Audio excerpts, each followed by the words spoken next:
نحمده ونصلي على رسوله الكريم اما بعد فقد قال الله تبارك وتعالى كما ورد في سورة النون اعوذ بالله من الشيطان الرجيم بسم الله الرحمن الرحيم ان للمتقين عند ربهم جنات النعيم افنجعل المسلمين كالمجرمين ما لكم كيف تحكمون ام لکم کتاب فیہ تدرسون ان لکم فیہ لما تخیرون ام لکم ایمان علینا بالغۃ الی یوم القیامۃ ان لکم لما تحکمون سلہم ایہم بذلک زعیم ام لہم شرکاء فلیأتوا بشرکائہم ان کانوا صادقین یوم یکشف عن ساق ویدعون الی السجود فلا یستطیعون خاشعۃ ابصارهم ترہقهم ذلہ وقد كانوا يدعون الی السجود وهم سالمون فذرنی ومن یکذب بهذا الحدیث سنستدرجهم من حیث لا يعلمون واملی لهم ان کیدی متین ام تسألهم اجرا فهم من مغرم مثقلون ام عندهم الغیب فهم یکتبون فاصبر لحکم ربک ولا تکن کصاحب الحوت اذ نادى وهو مکظوم لولا ان تدارکہ نعمت من ربہ لنبذ بالعراء وهو مذموم فاجتباہ ربہ فجعلہ من الصالحین وَإِن يَكَادُ الَّذِينَ كَفَرُوا لَيُزْلِقُونَكَ بِأَبْصَارِهِمْ لَمَّا سَمِعُوا الذِّكْرَ وَيَقُولُونَ إِنَّهُ لَمَجْنُونٌ وَمَا هُوَ إِلَّا ذِكْرٌ لِّلْعَالَمِينَ۔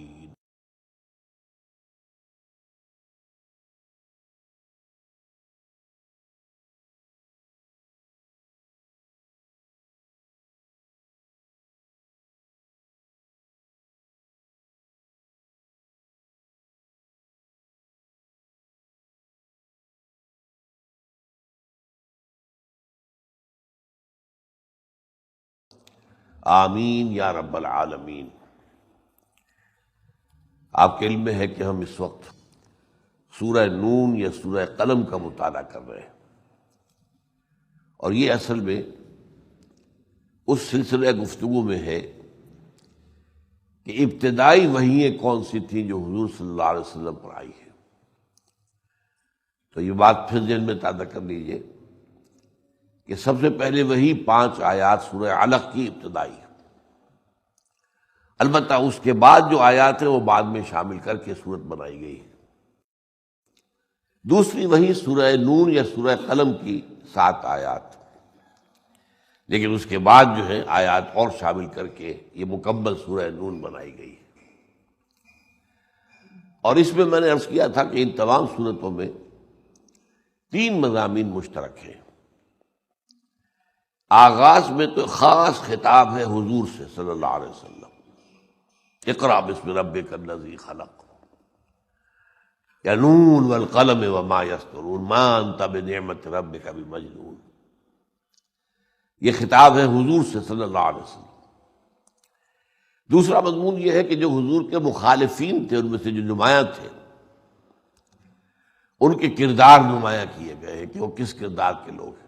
ابو جہل کا کردار سورہ علق میں آیا ہے، ایک دوسرا کردار جو ہے اس سورہ قلم میں یا سورہ نون میں آیا ہے، اور تیسرا مضمون ہے آخرت کا۔ سب سے بنیادی مضمون جو ہے قرآن کا، آغاز میں جس چیز کو سامنے رکھا گیا وہ آخرت ہے۔ اگرچہ دین کا بنیادی اصول توحید ہے، لیکن آپ دیکھ رہے ہیں کہ یہ شروع کی وحیوں میں توحید کا اتنا زور نہیں ہے جتنا کہ آخرت کا ہے، اس لیے کہ توحید کا مسئلہ جو ہے ذرا آگے بڑھ کر علمی مسئلہ بن جاتا ہے۔ اللہ کے منکر تو وہ بھی نہیں تھے، اللہ کا منکر تو کوئی کائنات میں ہوا ہی نہیں، سب مانتے، کسی نام سے مانے۔ اصل میں جو دنیا میں گمراہی رہی ہے وہ تو شرک کی رہی ہے۔ ایک بڑا خدا ہے، ایک کچھ چھوٹے خدا ہے، ایک اللہ ہے وہ تو ایک ہی ہے، جب آپ ان سے پوچھیں کہ قرآن میں آتا ہے بار بار وَلَا إِن سَأَلْتَهُم مَّنْ خَلَقَ السَّمَاوَاتِ وَالْأَرْضَ لَيَقُولُنَّ اللَّهُ، آپ ان سے پوچھیں گے آسمان اور زمین کس نے تخلیق کیے، تو فوراً کہیں گے اللہ نے کیے، اس میں کوئی اختلاف ہی نہیں تھا۔ وہ تو بعد میں اصل میں انہوں نے آلہہ اور ایڈ کر لیے، یہ اللہ کے نائبین ہیں، اللہ کے جو ہے بہت ہی چہیتے ہیں، یہ فرشتے ہیں جو خدا کی بیٹیاں ہیں، یہ ہمارے شریک ہو جائیں گے، ہمیں جو ہے اللہ کے ہاں جب محاسبہ ہوگا تو ہماری سفارش کر کے ہمیں چھڑا لیں گے۔ تو توحید کا مضمون جو ہے، اور پھر یہ ہے کہ ذرا اور اوپر جا کر توحید کا مضمون جو ہے تو بڑا فلسفیانہ بھی ہو جاتا ہے۔ عمل سے جس کا زیادہ تعلق ہے وہ ایمان بالآخرہ ہے۔ اگر یہ یقین ہے کہ مرنے کے بعد جی اٹھنا ہے اور اس دنیا کی زندگی کے تمام اعمال کا حساب کتاب ہوگا اور جزا و سزا ہو کر رہے گی، تب آدمی سیدھا رہے گا تیر کی طرح۔ اگر یہ یقین نہ ہو تو پھر آپ توحید کو بھی ایک ذات و صفات باری تعالیٰ کا ایک فلسفیانہ گورکھ دھندا بنا لیں گے، وحدت الوجود اور وحدت الشہود اس کی بحثوں میں الجھا دیں گے، یہ بھی اس بحث میں الجھا دیں گے ہیں صفات ذات حق، حق سے جدا یا عین ذات۔ یہ ساری چیزیں جو ہے اگر آخرت پر یقین نہیں ہے تو عمل درست نہیں ہوگا، اور توحید کے مسئلے کو بھی آپ ایک فلسفیانہ جو ہے گورکھ دھندا بنا دیں گے۔ اسی طریقے سے اگر آخرت پر یقین نہیں ہے تو رسالت کا معاملہ بھی عشق رسول کے اندر ہو جائے گا، نعتیں پڑھے جاؤ اور جو ہے جلسے کر لو، جلوس نکال لو، عشق رسول عشق رسول عشق رسول، وہ اطاعت رسول اور اتباع رسول کی طرف نہیں آئے گا معاملہ اگر آخرت پر یقین نہیں ہے۔ اس لیے جو سب سے زیادہ بلڈ کی ہے قرآن مجید نے شروع میں جو چیز، وہ ایمان بالآخرہ ہے۔ چنانچہ ہم پڑھ چکے ہیں کہ جس طریقے سے کہ بات واضح کی گئی سورۃ التین سے، چونکہ ہم نے آغاز کیا تھا تو وہاں کیا تھا، تو پھر فما یکذبک بعد بالدین الیس اللہ بأحکم الحاکمین۔ جب تمہارا مشاہدہ ہے کہ دنیا میں اچھے لوگ بھی ہیں اور بہت اچھے لوگ بھی ہیں، پھر کون سی چیز تمہیں آمادہ کرتی ہے آخرت کے انکار پر، جزا و سزا کے انکار پر؟ کیا اللہ سب سے بڑا حاکم نہیں ہے؟ الیس اللہ بأحکم الحاکمین، کیا کہنا پڑے گا؟ بلا ان اللہ احکم الحاکمین، یقیناً اللہ تعالیٰ احکم الحاکمین ہے۔ یہاں ایک چھوٹی سی بات عرض کر دوں، یہ مذاق کی اور ذوق کی بات ہوتی ہے کہ یہ چیز تو ثابت ہے کہ کہا جائے بلا، جب سوال کیا گیا الیس اللہ بأحکم الحاکمین، بلا ان اللہ احکم الحاکمین، لیکن ساتھ ہی عام طور پر بے اختیار بے زبان سے یہ الفاظ بھی نکل جاتے ہیں وَهُوَ أَرْحَمُ الرَّاحِمِينَ، وہ احکم الحاکمین بھی ہے، ارحم الراحمین بھی۔ ہماری پناہ جو ہے وہ تو اس میں ہے، وہ رحمت کرنے والوں میں سب سے بڑا رحم کرنے والا بھی ہے۔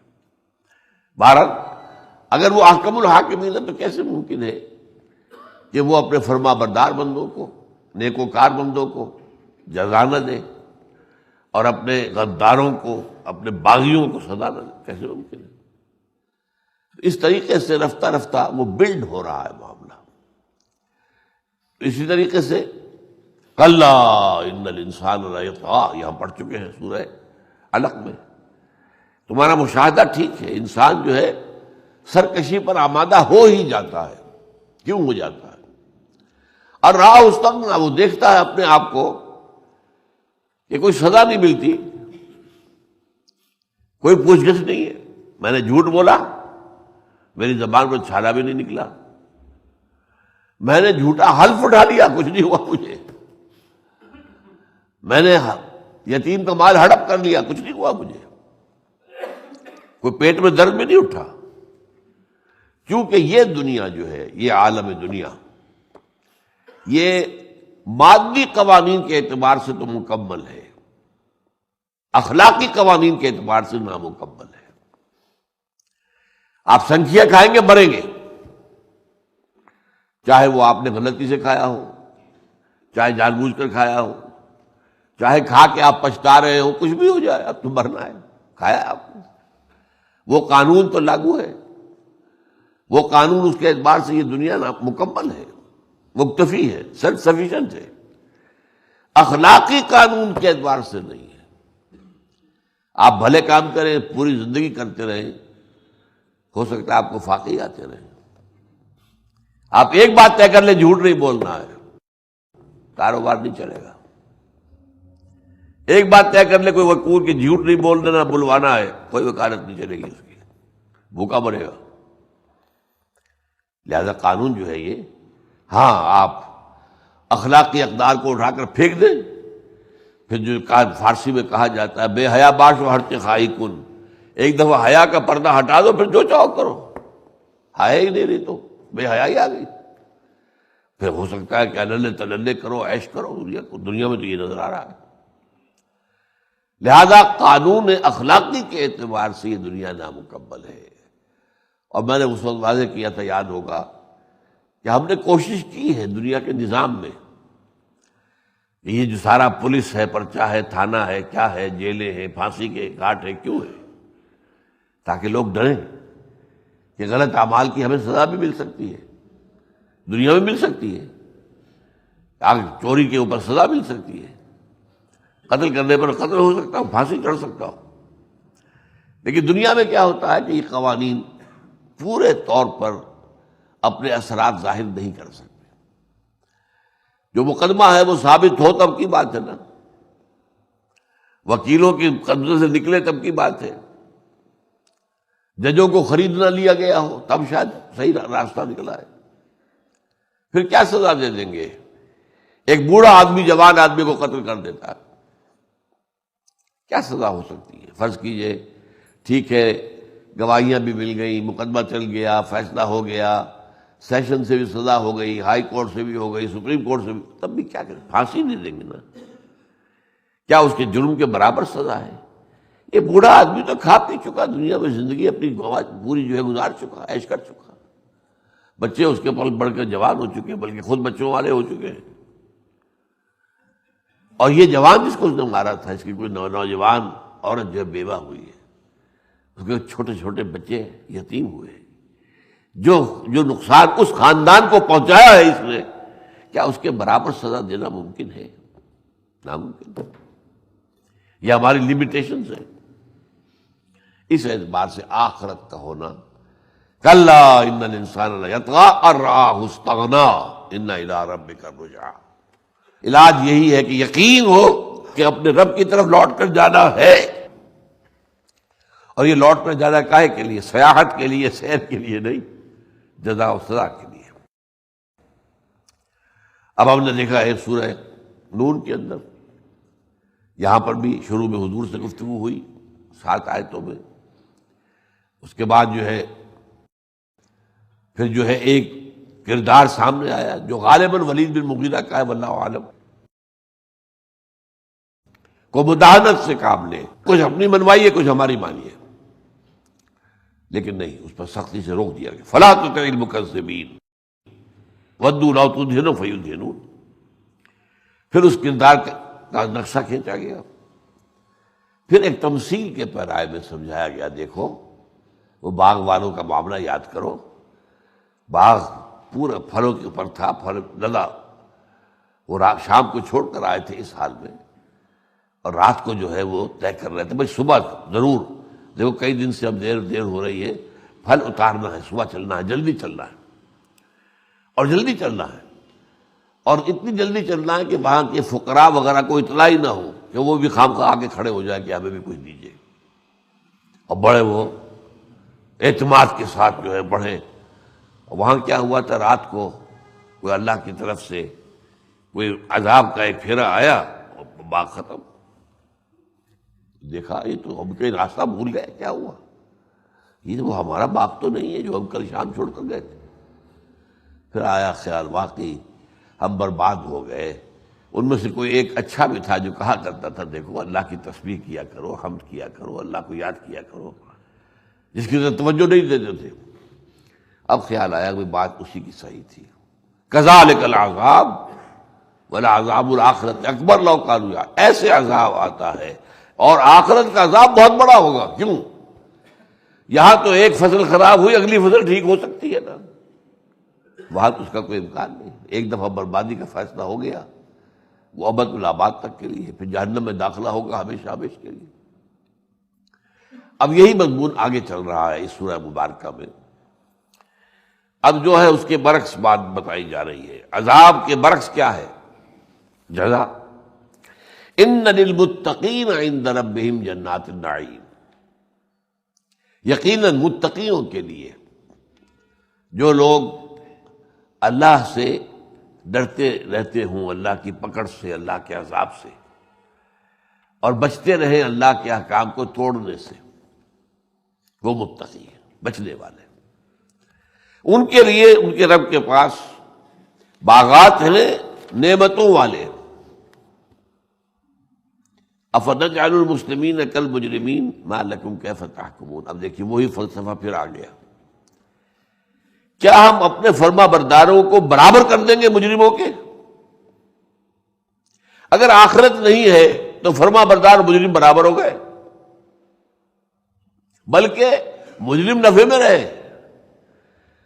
دنیا میں تو للے تلے کرتے رہے نا، جھوٹ بول کر، دھوکہ دے کر، فساد برپا کر کے، کچھ اور کر کے، دھونس کے ذریعے، دھوکے کے ذریعے سے، جو بھی غنڈہ گردی کے ذریعے سے عیش تو کرتے رہے نا، وہ تو نفع میں رہ گئے۔ وہ جو فرما بردار تھے، جو ڈر ڈر کے چلنے والے تھے، جو پھونک پھونک کے قدم رکھتے تھے، کہیں کوئی غلط حرکت مجھ سے نہ ہو جائے، کہیں کسی کا دل نہ توڑ دوں، کہیں کسی کے جذبات مجروح نہ کر دوں، زبان کو بھی تھام کر رکھتے تھے، وہ تو پھر نقصان میں رہے۔ یہ تو بڑا الٹا سودا ہو گیا۔ افنجعل المسلمین کالمجرمین، اگر آخرت نہیں ہے تو سوچو، کم سے کم درجے میں ایک آ جائے گا کہ مسلم یعنی فرما بردار اور مجرم، جرائم جنہوں نے کیے اللہ کے خلاف، وہ تو برابر ہوں گے۔ بلکہ جیسا کہ بنے گا برابر نہیں رہے، وہ نفع میں رہ گئے۔ ما لکم کیف تحکمون، تمہیں کیا ہو گیا، کیسے باتیں کرتے ہو؟ لیکن آخرت کو نہیں مانتے، اس کا مطلب یہ ہے کہ پھر یہ مجرم اور مسلم برابر ہو جائے گا۔ اب اس کے بعد یہاں ذکر آ رہا ہے خاص طور پر، جیسے کہ اگلی صورت میں زیادہ واضح ہوگا، اولو النعمہ۔ ہر معاشرے میں کچھ لوگ ہوتے ہیں مترفین، جن پر اللہ تعالیٰ کی نعمتوں کی بارش ہوتی ہے، پیسے والے ہیں، حیثیت والے ہیں، دولت والے ہیں، جائیداد والے۔ ان کا مسئلہ یہ بھی رہا ہے تاریخ میں کہ وہ کہتے تھے کہ اچھا ٹھیک ہے، آپ کہتے ہیں کہ آخرت ہوگی، چلیے مان لیتے ہوگی، لیکن ہمیں اللہ نے اس دنیا میں یہ دے رکھا ہے، یہ عیش دے رکھے ہیں، یہ دولت دے رکھی ہے، یہ حیثیت دے رکھی ہے، یہ اقتدار دے رکھا ہے، اس کا مطلب یہ ہے کہ وہ ہم سے راضی ہے۔ اگر وہ ہم سے راضی ہے، انہیں یہاں دیا وہاں بھی دے گا، اور تم یہاں بھی ٹٹ پونجیے ہو، وہاں بھی ٹٹ پونجیے رہو گے۔ یہ ایک دلیل ہے، سورہ کہف میں بڑی تمثیل سے آیا ہے۔ وَاضْرِبْ لَهُم مَثَلَ رَجُلَيْنِ، دو آدمیوں کا مکالمہ جو ہے بڑی تفصیل سے آیا۔ وہ یہ سمجھتے ہیں کہ جب ہمارے پاس یہ سب کچھ ہے، اب دیکھیے یہاں توحید کا کس قدر غلط مفہوم نکال دیا۔ اللہ کو تو مان لیا، اللہ نے ہمیں یہاں سب کچھ دے رکھا ہے نا، کس نے دیا؟ اللہ نے دیا۔ اس کا مطلب یہ ہے کہ اللہ ہم سے راضی ہے، جب اللہ ہم سے راضی ہے تو ہمیں وہاں بھی دے گا، یا ہمیں تو وہاں پر اللہ تعالیٰ کی جو ہے نعمتیں یہاں سے زیادہ ملیں گی۔ اس کی نفی کی جا رہی اگلی آیات میں، ما لکم کیف تحکمون، تمہیں کیا ہو گیا، کیسے تم باتیں کرتے ہو؟ ام لکم کتاب فیہ تدرسون، کیا تمہارے پاس کوئی کتاب ہے، کوئی صحیفہ آسمانی ہے، کوئی کسی نبی پر اتری ہوئی کتاب ہے جس میں تم نے یہ پڑھا ہو کہ جن کو یہاں دنیا کے اندر نعمتیں دی جائیں آخرت میں بھی لازماً دی جائے گی؟ کوئی ہے ایسا قانون؟ کوئی کسی کتاب میں یہ درج ہے؟ ان لکم فیہ لما تخیرون، کہ وہاں تمہیں وہ سب کچھ مل جائے گا جو تم چاہو گے؟ یہ کہیں لکھا ہوا ہے کسی کتاب میں، کسی آسمانی کتاب میں، کسی وحی میں؟ ام لکم ایمان علینا بالغۃ الی یوم القیامہ، کیا کوئی قسم ہے جو اللہ کی تمہارے حق میں قیامت کے دن تک کے لیے؟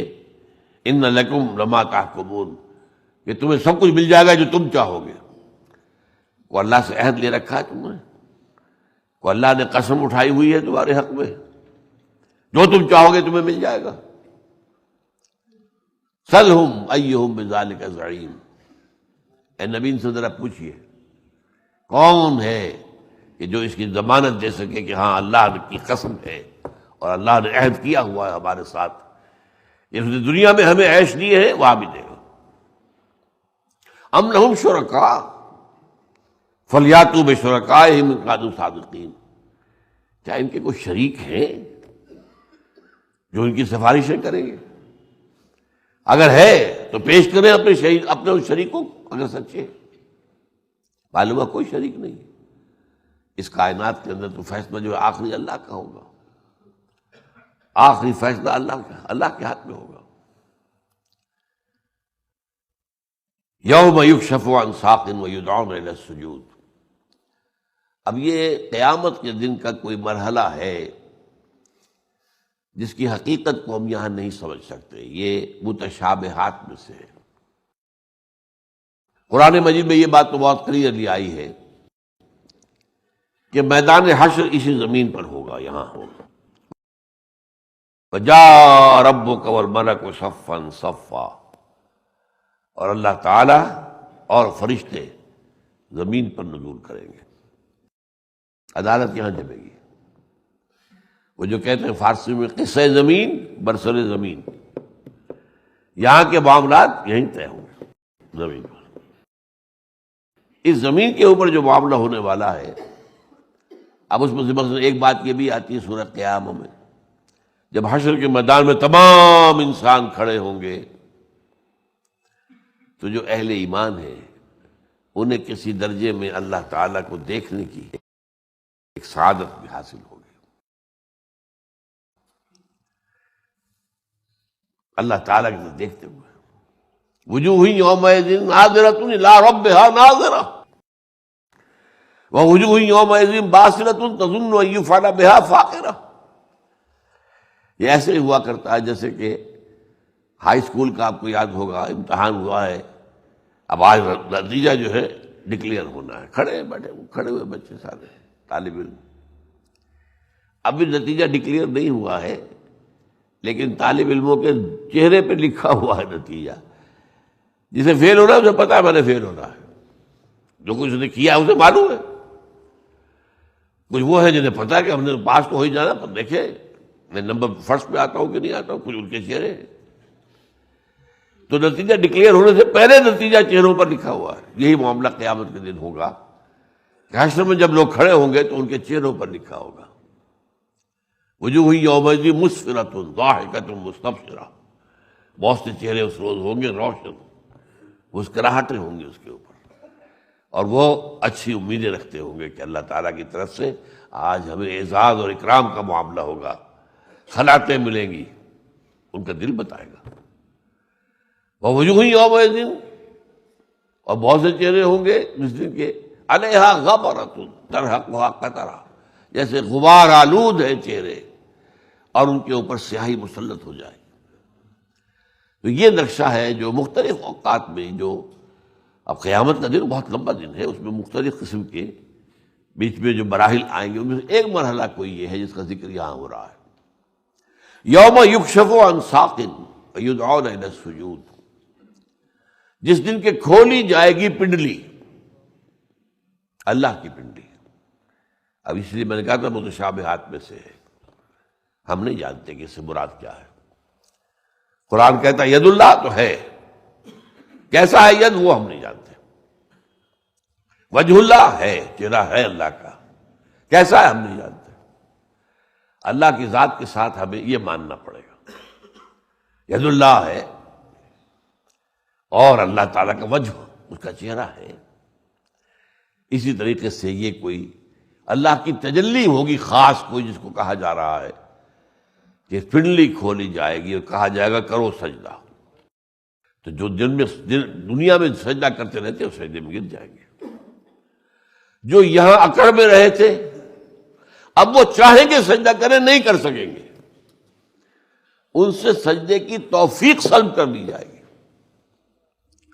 ان کی کمر گویا کہ تختہ بن جائے گی کہ ہلنے کو جھکنے کو تیار ہی نہیں ہے۔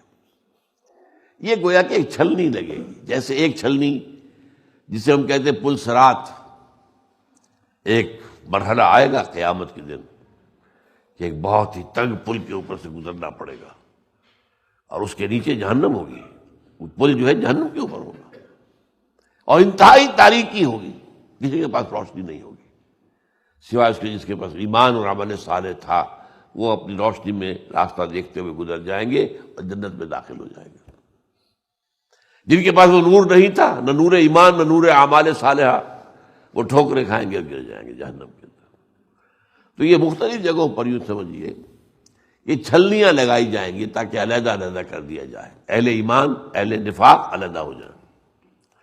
اسی طرح یہ ہے جو دنیا میں اللہ کو سجدہ نہیں کرتے تھے، قیامت کے روز کرنا بھی چاہیں گے تو نہیں کر سکیں گے۔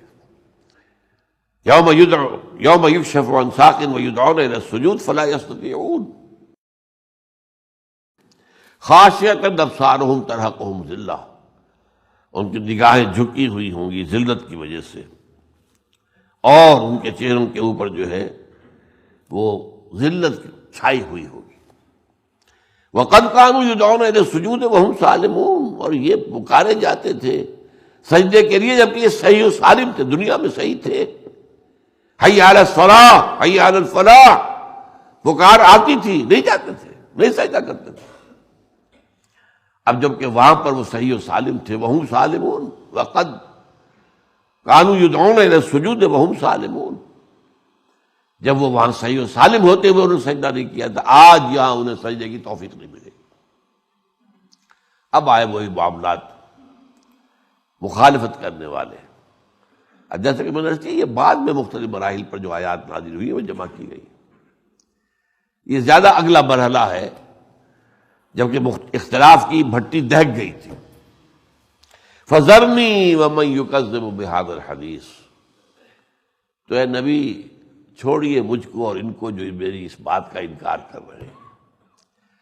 آپ پریشان نہ ہوں، پرواہ نہ کریں ان مخالفین کی، ان کی کوئی مخالفت آپ کو کوئی گردن نہیں پہنچا سکے گی۔ ذرنی، میں ان سے نپٹ لوں گا، چھوڑیے مجھے اور ان کو، ہم نپٹ لیں گے۔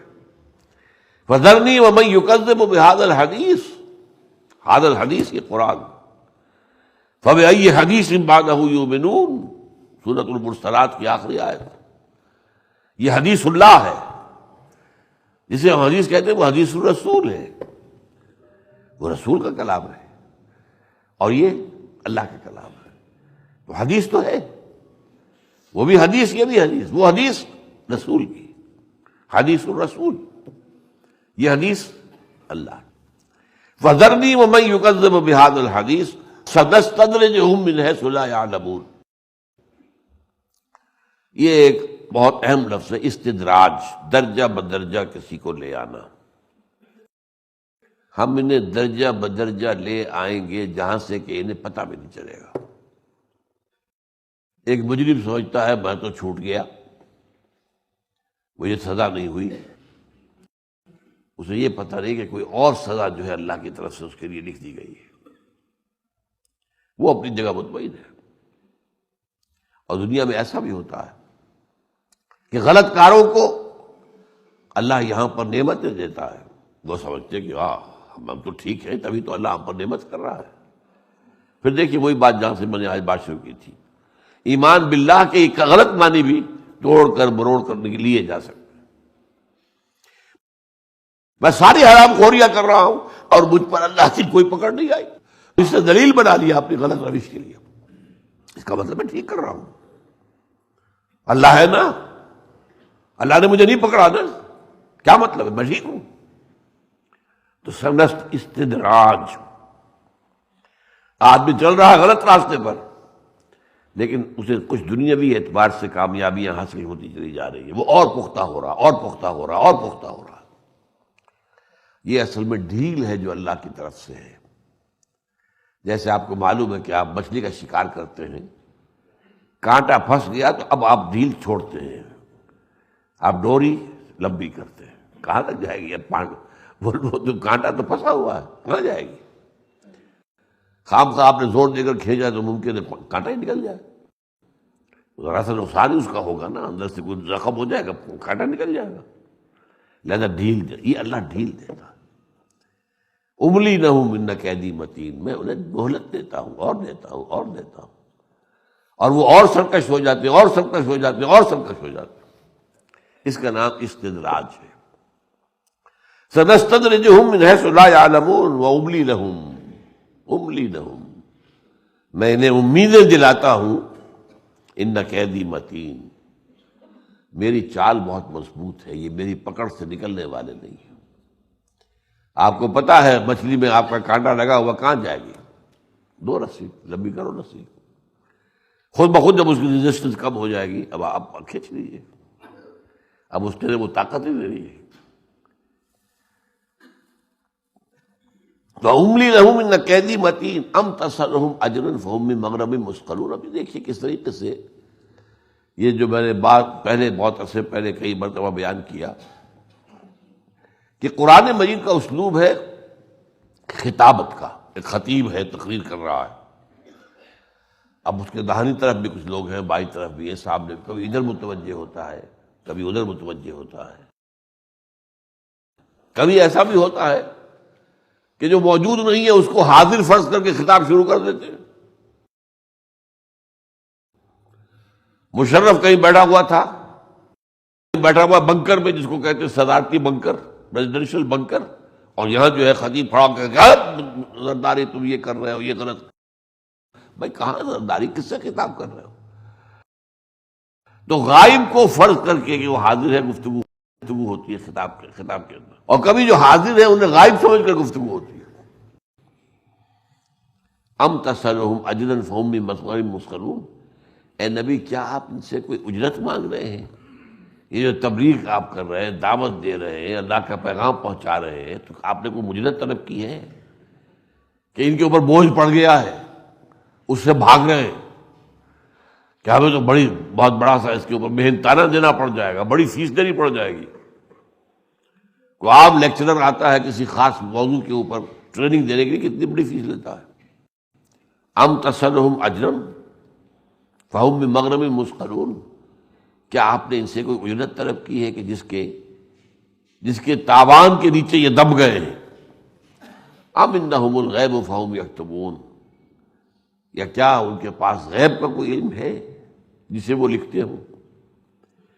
کوئی آئی ہوئی کتاب آسمان سے، کوئی غیب سے نازل ہونے والی وحی جو انہوں نے لکھی ہو؟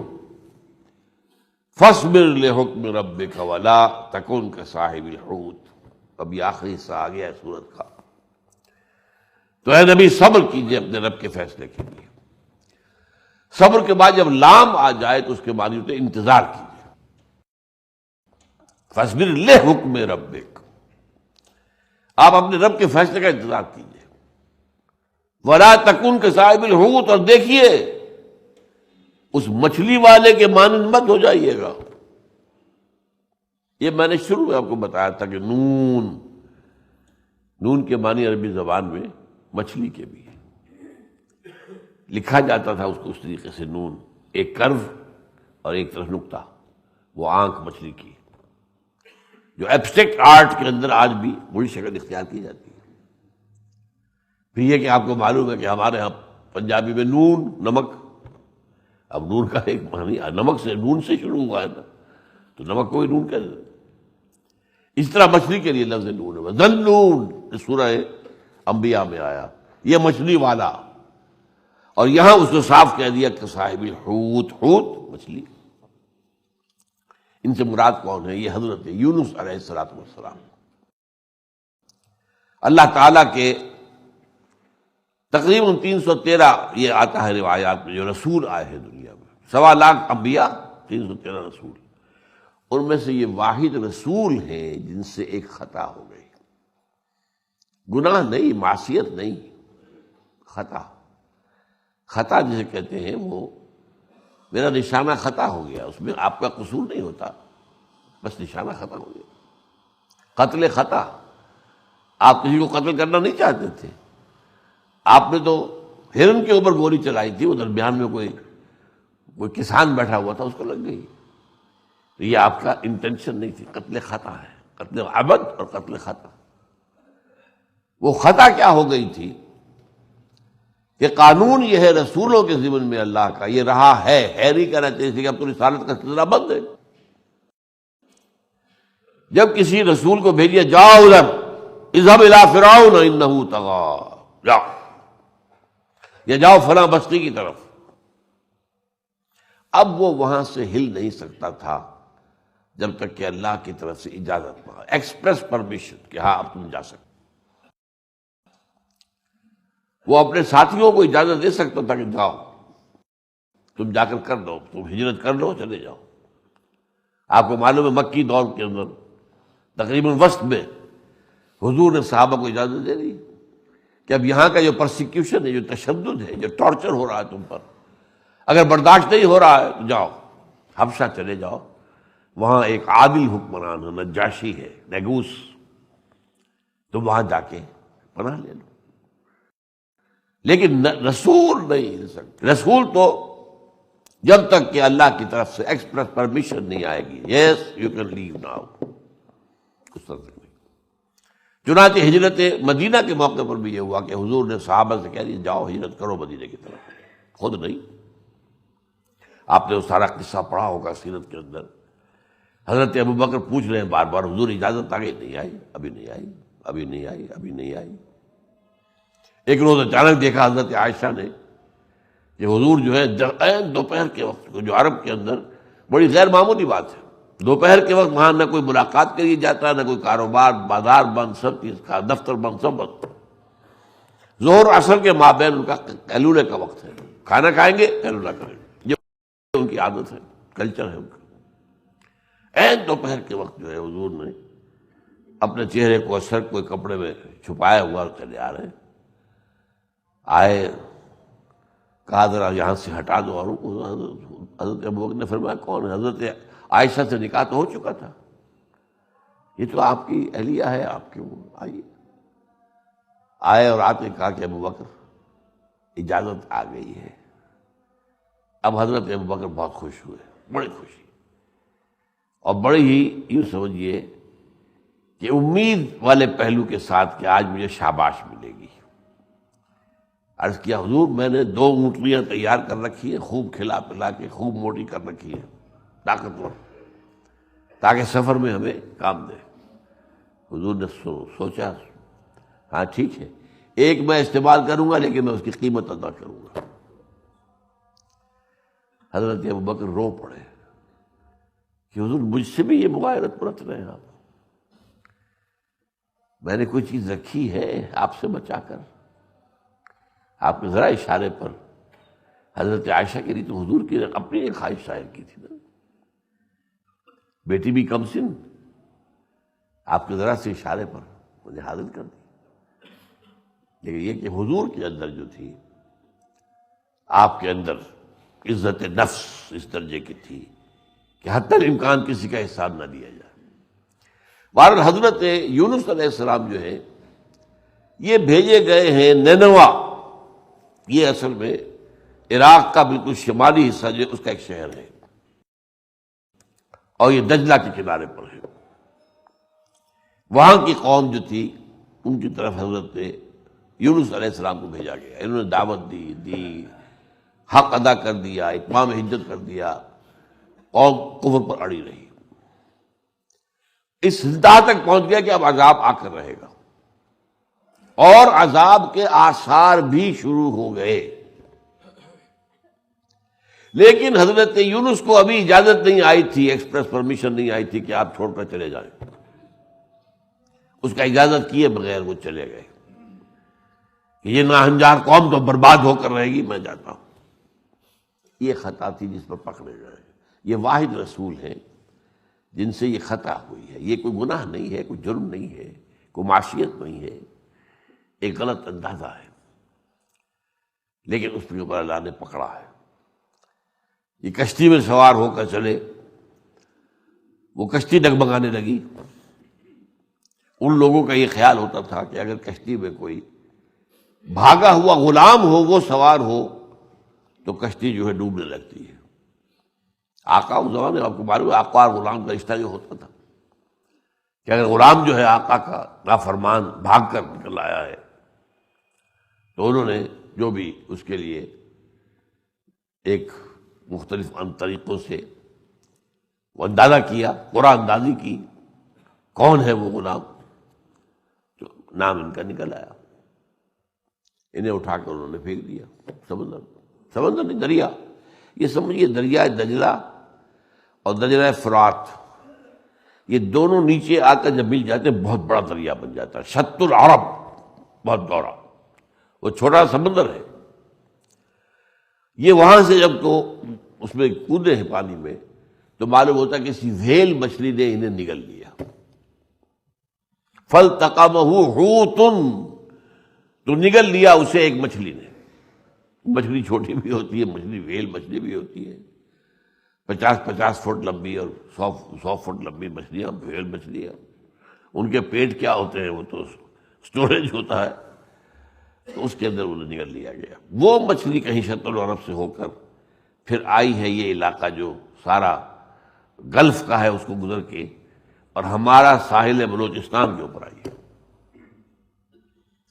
اور یہاں پھر وہاں اتنے عرصے میں حضرت یونس پیٹ میں تسبیح کرتے رہے، لا الہ الا انت سبحانک انی کنت من الظالمین، لا الہ الا انت سبحانک انی کنت من الظالمین، لا الہ الا انت سبحانک انی کنت من الظالمین. اللہ مجھ سے غلطی ہوئی ہے، مجھے معاف فرما دے.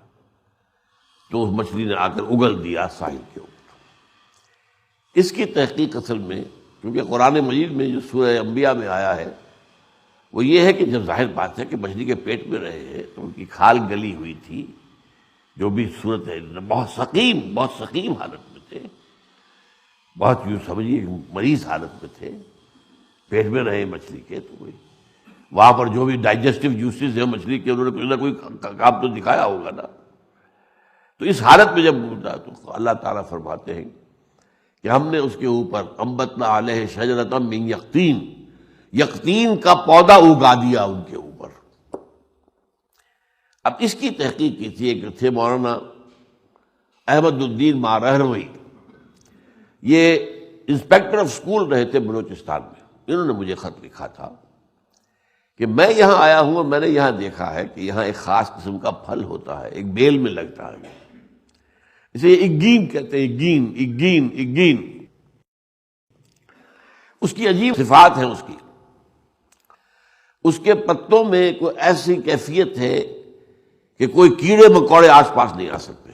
انسیکٹیسائڈ ہے گویا کہ بھاگتے کیڑے مکوڑے، یہ ساری چیزیں انسیکٹیسائڈ. اور جس میں پھل لگتا ہے وہ ہوتا ہے جیسے کہ کدو ہوتا ہے ہمارے یہاں، چھوٹا کدو گول، لیکن انتہائی شیریں ہوتا ہے، بہت میٹھا. اسے اگین کہتے ہیں. یہ یقطین، یہ قرآن مجید میں آیا ہے، انبتنا علیہ شجرۃ من یقطین. یہ یقطین اگین بن گیا ہے. وہاں پر جو تھے تو اس درخت کی وجہ سے کوئی کیڑے مکوڑے نہیں آ رہے، ان کے پھلوں، ان کے زخموں میں کوئی پیپ نہیں پڑ رہی، کوئی انفیکشن نہیں ہو رہی.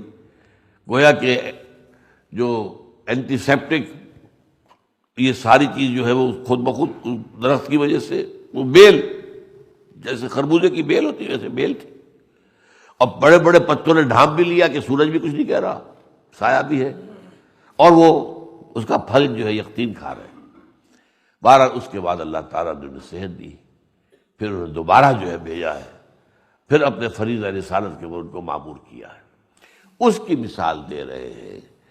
فاصبر لحکم ربک، تو اے محمد صلی اللہ علیہ وسلم آپ اپنے رب کے فیصلے کا انتظار کیجیے گا. یہ دیکھیے میں نے کہا تھا نا، حضرت ابو بکر پوچھ رہے ہیں اجازت آ گئی؟ نہیں ابھی نہیں آئی. حضور ہجرت کی اجازت آ گئی؟ نہیں ابھی نہیں آئی، انتظار کرو.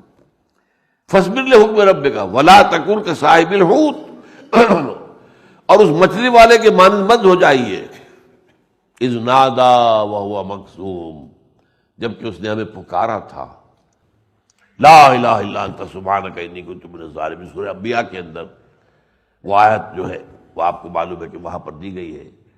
یہ ہوتی ہے آیت کریمہ کا ورد ہو رہا. اصل میں بات ورد کی نہیں ہوتی، اصل میں بات تو یہ کہ دل کے اندر احساس پیدا ہوا کہ مجھ سے خطا ہوئی ہے، مجھ سے غلطی ہوئی ہے، اللہ مجھے معاف فرما دے.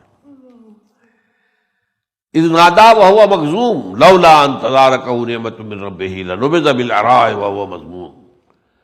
اگر نہ اس کا ہاتھ تھام لیتی آپ کے رب کی طرف سے ایک نعمت، اللہ کی نعمت آئی، اللہ نے صحت بھی دی اللہ نے ساری ضروریات پوری کی، اللہ نے ان کو ٹھیک کر دیا، اللہ نے ان کو معاف کر دیا۔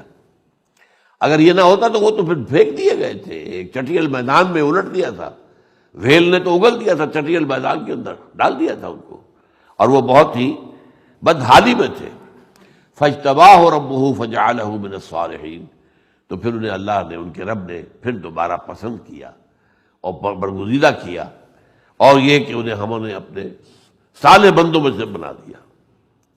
تو یہ آپ دیکھیے کہ آپ صبر کے اوپر قائم رہیں، چاہے آپ کو کچھ بھی کہیں، کوئی اختلاف کریں، کوئی تکلیفیں پہنچائیں، کوئی ٹارچر کریں، کوئی زبانی تکلیف دیں، جو بھی ہو، لیکن آپ کو جو معمور کیا گیا ہے، آپ اپنی پلیس آف ڈیوٹی، آپ اپنے اس فرض منصبی کی جگہ سے ہل نہیں سکتے۔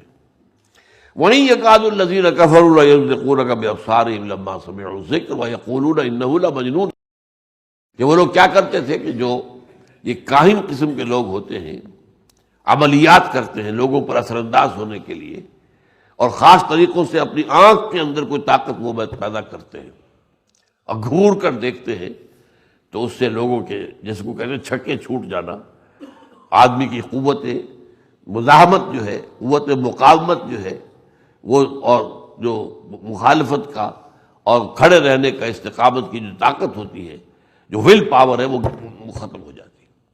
تو یہ کام بھی وہ جو تھے مشرکین مکہ حضور پر آزما رہے تھے، کاہنوں کو بلا کر، عاملوں کو بلا کر، کہ ذرا جب یہ قرآن پڑھا کرے تو کھڑے ہو کر گھور کے دیکھا کرو، تاکہ ان کے اندر سے وہ قوت جو ہے وہ ختم ہو جائے۔ وہیں یکاد الذین کفروا، اور یہ لوگ تو تلے ہوئے ہیں، یہ کافر، لیزلقونک بابصارہم، کہ آپ کو پھسلا دیں اپنی نگاہوں سے، اپنی نگاہوں کے ذریعے سے۔ اب آپ کو معلوم ہے یہ بھی فرمایا گیا العین حق، جسے ہم کہتے ہیں بھئی اس سے تو نظر لگ گئی، نظر کے اندر بڑی شے ہے، بڑی طاقت۔ اگر حسد کی نگاہ سے کسی کو دیکھے تو یہ حسد کی نگاہ جو ہے وہ نظر لگ جانا، وہ واقعہ ہی ہے، اس کے اندر حق ہے، حقیقت ہے۔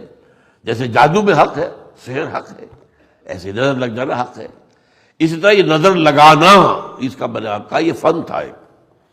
جب یہ سنتے ہیں ذکر، جب حضور کھڑے ہو کر قرآن پڑھتے ہیں تو یہ آپ کو گھور کر دیکھتے ہیں تاکہ آپ کی قوت ارادی کو کچل دیں۔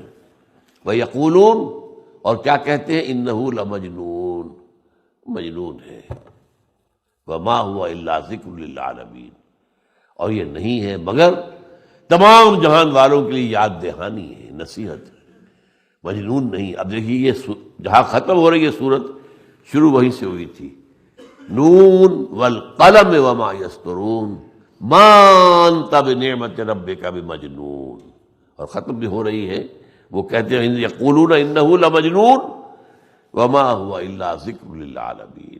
صدق اللہ العظیم، صلی اللہ تعالی علی خیر خلقہ محمد وبارک وسلم تسلیما کثیرا کثیرا۔